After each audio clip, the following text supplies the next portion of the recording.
इस वक्त की बड़ी खबर आ रही है पाकिस्तान से, जहां ईरान के सैनिकों ने पाकिस्तान में घुसकर कई आतंकवादियों को मार गिराया है। सरकारी मीडिया के हवाले से ईरान इंटरनेशनल इंग्लिश ने बताया है कि ईरान के सैन्य बलों ने पाकिस्तानी क्षेत्र में जैश अल अदल के आतंकी ग्रुप कमांडर इस्माइल शाबच और उसके कुछ साथियों को मार गिराया। ईरान की अपनी पोजीशनिंग है और इस दौरान ये ईरान पाकिस्तान के मामलात बेहतरी की तरफ जा रहे थे, फिर ख़राब हुए, फिर बेहतरी की तरफ गए, फिर ये आज वहां से अफसोसनाक वाकये की खबर आई। जब से बानी पीटीआई का ये फैसला सामने आया है कि वो इलेक्शन में धांधली की शिकायत आईएमएफ को खत लिख कर लगाएंगे, बानी पीटीआई ने ये साबित कर दिया एक बार फिर से कि उनके लिए उनकी जात, उनकी अना और उनकी जो पार्टी, उनकी जीत, उनका हुसूल इक़्तिदार हर तरह से मुल्क से ऊपर है, कौम से ऊपर है, अवाम से ऊपर है।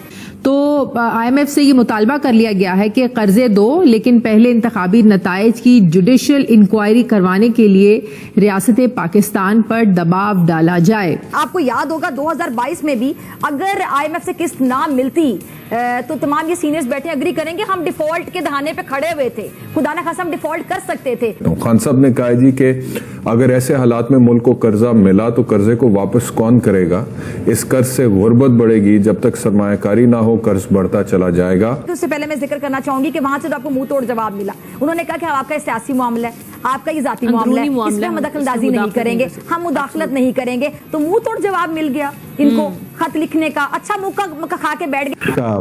अफसोसनाक और लज्जाखेज वारदात पाकिस्तान और ईरान की सरहद पर हुई है। अब ये सिलसिला ये शुरू जब हुआ है तो ये खत्म होने का फिलहाल तो ये नाम नहीं ले रहा।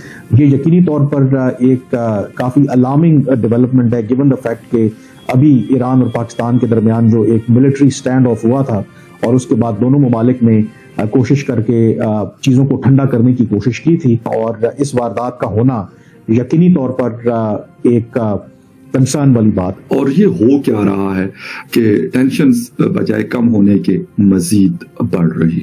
हम लाते हैं टॉक शोज और अनलिमिटेड एंटरटेनमेंट सिर्फ यूट्यूब पर। अगर आपने अभी तक हमारा चैनल सब्सक्राइब नहीं किया तो अभी सब्सक्राइब करें और बेल आइकॉन को क्लिक करके हमारी लेटेस्ट वीडियोस के बारे में अपडेट जानें। एक बार फिर पाकिस्तान के बॉर्डर में घुसकर मारा है ईरान ने। जी हां, जैश अल असद के जो आतंकवादी ठिकाने थे उन पर सर्जिकल स्ट्राइक कर दिया ईरान ने। पाकिस्तान ने पहली बार जब ईरान ने हमला किया था उसका रिटेलिएशन किया था, लेकिन अब ईरान ने कुछ समय रुककर और एक बार फिर पाकिस्तान को तगड़ा तमाचा मारा है। अब पाकिस्तान को समझ में नहीं आ रहा है कि अब वो क्या करेगा, कि ईरान ने धमकी दी है कि अगर पाकिस्तान ने इसके बाद भी कुछ हिमाकत करने की कोशिश की तो अब वो चुप नहीं बैठेगा और पिछली बार की तरह जैसे दोस्ती की बात हुई थी वो सब समाप्त हो जाएंगी। अब सिया सुन्नी की खुली लड़ाई होगी। तो दोस्तों देखिए जबरदस्त वीडियो। एक मेरी नजर में तो डिप्लोमेटिक सेटबैक है पाक ईरान ताल्लुकात में, आप इसको तारसब कैसे देखेंगे?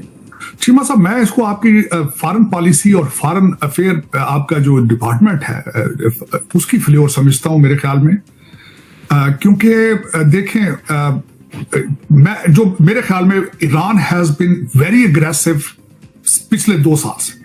मैं आई एम वेरी सरप्राइज और मैं बड़ा खुश भी हूं इस मामले में, क्योंकि before they were isolated, sanctions उनके लिए एक बहुत बड़ा इशू था। यहाँ पे अमेरिका में वाशिंगटन डीसी में लोग ब्रैग करते थे कि जी देखिए हमने ईरान को किस तरह कंटेन कर दिया है, किस तरह हमने उनको मफलूज कर दिया है। अब मैं जो पिछले 2 साल में देख रहा हूं कि उनके प्रेसिडेंट रईसी साहब साउथ अमेरिका, चाइना, बार बार चाइना, फिर अभी रशिया, और जो आपने खासकर बताया है कि ना सिर्फ उन्होंने ये भी एक it's a huge diplomatic success जो 30 ममालिक के साथ उन्होंने रीच आउट किया है, it's big success.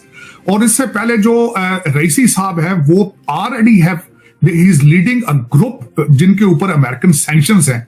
They are planning to invent some kind of the new setup to trade to sanctions को बाईपास करने के लिए, and they have a complete support of China and Russia.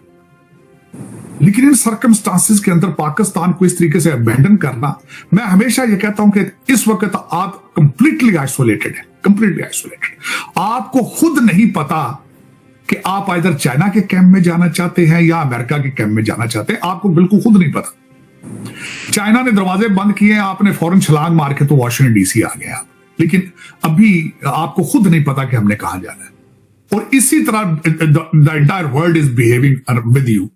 You are lost, confused, आपको पता चल रहा है कि आप इलेक्शन आपने कराने हैं, ना आपको पता चल रहा है कि आप हाइब्रिड सिस्टम को ही आगे चलाएंगे आप या मार्शल। मैं तो यहां तक इस चीज से हैरान हूं चीमा साहब, हमारे कई जो ऐसे आपके एनालिस्ट हैं वो हमारे आर्मी चीफ के इस ट्रिप को, अमेरिका के ट्रिप को ओपनली ये कह रहे हैं कि शायद ये मार्शल लॉ की अप्रूवल लेने आए और ये वापस जाके शायद मार्शल लॉ लगा दें, क्योंकि इलेक्शन जो है वो जिस तरीके से इस वक्त चैटर चल रही है, जिस तरीके से इस वक्त बातें हो रही हैं इलेक्शन के बारे में, और जिस तरीके से अदालतों ने उन पे कईयों ने जो फैसले किए हैं स्टे किए।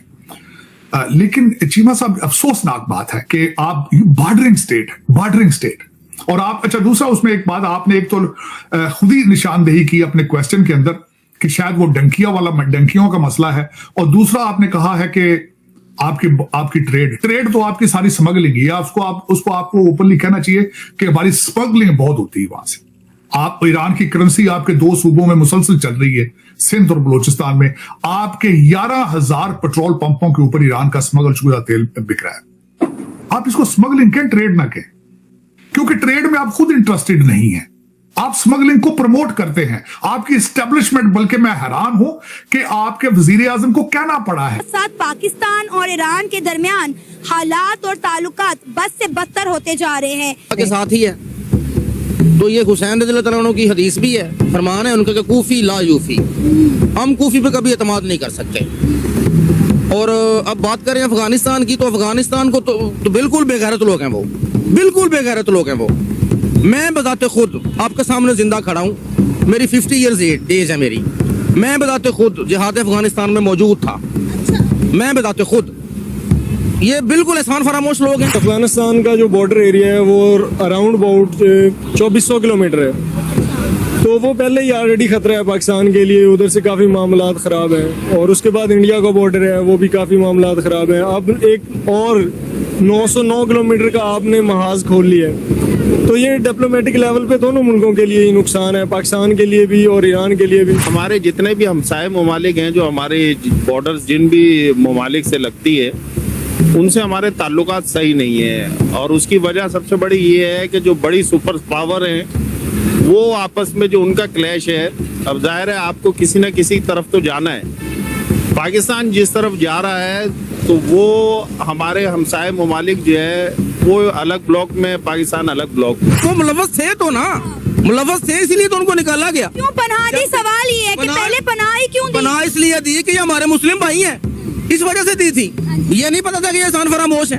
हम लोग भूल गए कि अफगानिस्तान को जब हमने आजाद करवाया रसिया से, तो इन लोगों ने हमारे साथ अच्छा नहीं किया, फिर हमने इनको पनाह फिर दी, इन्होंने फिर हमारे साथ ऐसा ही किया, फिर उन्होंने पाकिस्तान में दहशतगर्दी शुरू कर दी।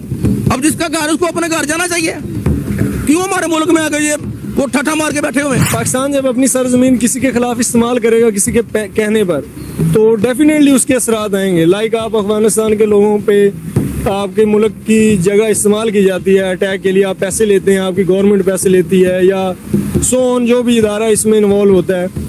तो देखें, अगर मैं आपके घर को नुकसान पहुंचाऊंगा तो मैं जितना भी अच्छा हूं, डेफिनेटली आप मुझे कुछ ना कुछ उसके बदले में नुकसान पहुंचाएंगे। अगर पाकिस्तान ने गलत इनके साथ किया तो इन्होंने क्या किया था? एक दिन में 10-10 ब्लास्ट हुए हमारे लाहौर में, आपको पता है कि नहीं पता है? सर आपने अफगानियों को पनाह क्यों दी? अफगानियों ने किया। आपने अफगानियों को पनाह क्यों दी? बात यह है कि हम सीधे साधे लोग हैं, हम एतमाद करने वाले लोग हैं। सर बात यह है कि जब तक हमारी गवर्नमेंट को जो है डॉलर्स मिलते रहे अफगानियों के नाम पर, हमने उन्हें अपने मुल्क में पनाह दी है, और जब हमें डॉलर आना बंद हो गए, हमने उन्हें मुल्क बदर करना शुरू कर दिया। आपको पता होगा, ये खबर सुने ना आप, ये खबर सुने कि कितने अफगानियों को हमने इस साल, पिछले साल 2023 में। तो आपको ये वीडियो कैसा लगा कमेंट बॉक्स में जरूर लिखिए। इस वीडियो को लाइक कीजिए, शेयर कीजिए, सब्सक्राइब करना ना भूलिए आपके चैनल EFC.Z को। तो मिलते हैं अगली वीडियो में। जय हिंद।